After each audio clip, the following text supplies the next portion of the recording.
ইন্নাল হামদুলিল্লাহ ওয়াসসালাতু ওয়াসসালামু আলা রাসূলিল্লাহ ওয়া বা'দ। প্রায় সময় বিভিন্ন ভাই প্রশ্ন করে থাকেন, হুজুর আমরা যে পথে ঘাটে হাটে বাজারে বিভিন্ন জায়গায় আমরা প্রায় সময় বিভিন্ন ধরনের মূল্যবান জিনিসপত্র পেয়ে থাকি, যেমন টাকা পয়সা, কারো ভেগ বা স্বর্ণ গয়না ইত্যাদি পেয়ে থাকি। তো এই সম্পদ কি আমাদের জন্য উঠানো ঠিক হবে? যদি উঠিয়ে নেই তাহলে এটাকে কোনো গরিব মিসকিনকে দান করে দিতে হবে, না আমরা নিজেরাই তা ব্যবহার করতে পারব? এই প্রশ্নটির উত্তর দেওয়ার জন্য আমরা সরাসরি তিরমিজি শরীফের 1373 নম্বর হাদিস নিয়ে যদি একটু পর্যালোচনা করি, তাহলে আমাদের সামনে বিষয়টি পরিষ্কার হয়ে যাবে।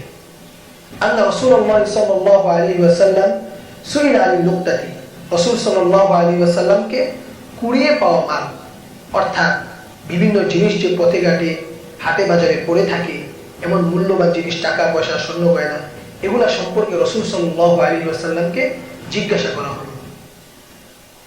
فقال رسول الله صلى الله عليه وسلم عرفها سنة, রাসূল সাল্লাল্লাহু আলাইহি ওয়াসাল্লাম বললেন যে তোমরা এই কুড়িয়ে পাওয়া অর্থ সম্পদের মালিককে পৌঁছে দেওয়ার জন্য তোমরা 1 বছর পর্যন্ত তাকে তালাশ করো, বিভিন্ন পদ্ধতিতে তাকে তালাশ করো, যেইভাবে তোমরা পারো তার খোঁজ খবর নাও, তার মালিককে খুঁজে বের করো।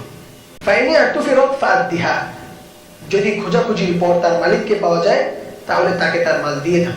ওয়াইল্লা ফাআরিফ উইআআহা ওয়া ইফাসাহা ওয়া উইকাআহা ওয়া আদাদাহা, আর যদি 1 বছর খোঁজাখুঁজির পরও তার মালিককে পাওয়া না যায় তাহলে তার ভেগের ধরন এবং এই ভেগের আকৃতি, ভেগটা দেখতে কেমন, তার রশি কেমন ছিল, বিভিন্ন ধরনের তোমরা একটা রিজন রেখে দাও,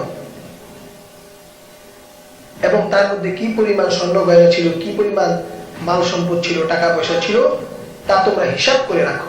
সুম্মা কুলহা, অতঃপর চাইলে তোমরা তা ভোগ করে নিতে পারো।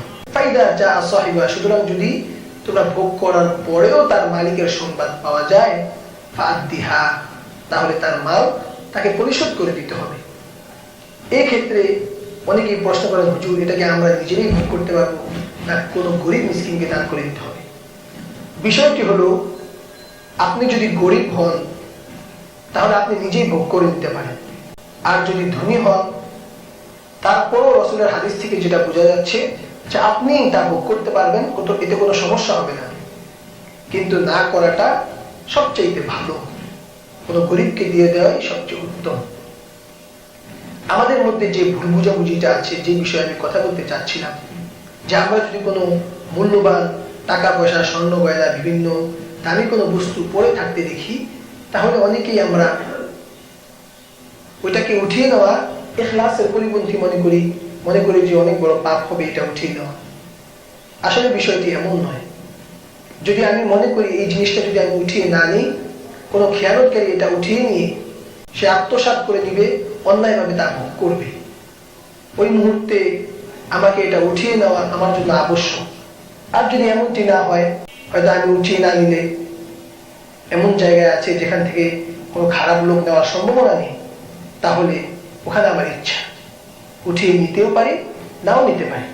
আল্লাহ তাআলা আমাদেরকে বিষয়টি বুঝে আমল করার তৌফিক দান করুন।